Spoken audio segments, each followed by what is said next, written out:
Hi mga puyat! Tara, samahan niyo ako sa rest day kung walang rest.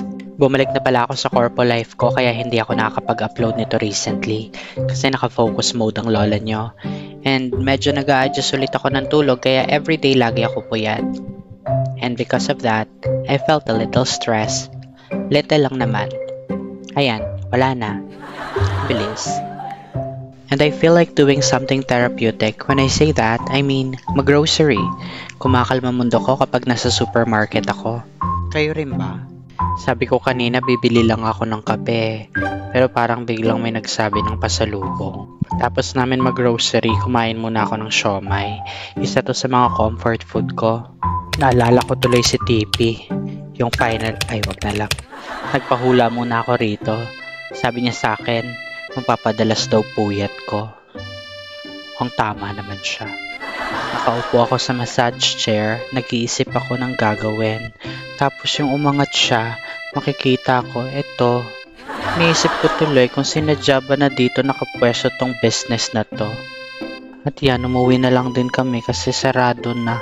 Ano ba naman kasi mag-grocery? Alas 8 ng gabi. Kamu na umalis, may re-review pa ako.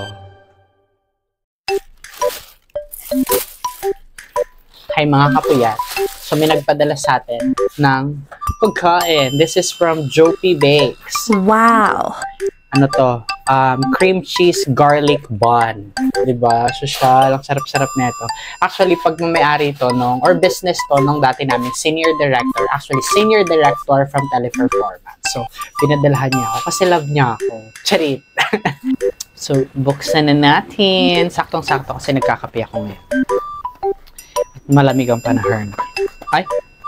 Ano ba yan? Walang gunting. Dapat nagpadala rin ng gunting. Sarap. Bobo, parang di nag-rage.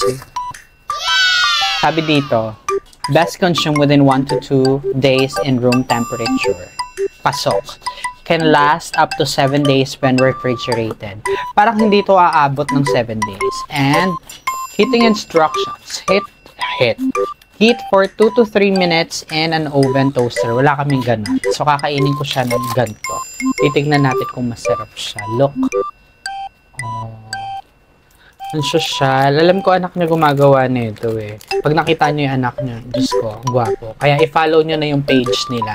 Again, that's Jopi Bakes. Ilalagay ko yung link sa comment section. Titikman ko. Okay. Mahilig ako sa tinapay, kaso pili na tinapay. Right.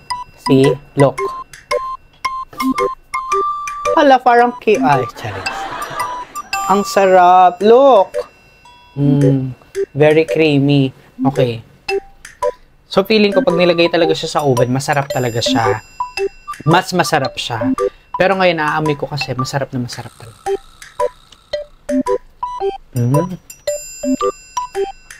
Sarap nga. Ikaw nga. Parang hindi ako marunong mag-describe ng mga pagkain. Ang alam ko lang, masarap siya kaya hindi masarap. So, ito masarap. Nalasahan ko daming garlic. Tapos, basta masarap.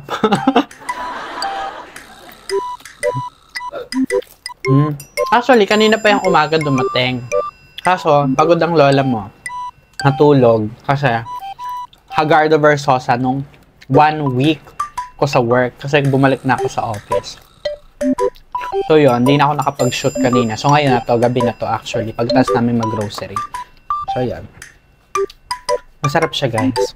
So, first natin gagawin, susugurin natin yung Facebook page niya. Like and follow nyo sila.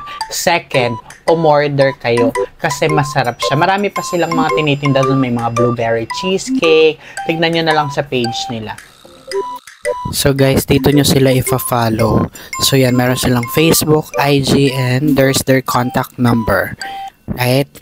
Jopi Bakes.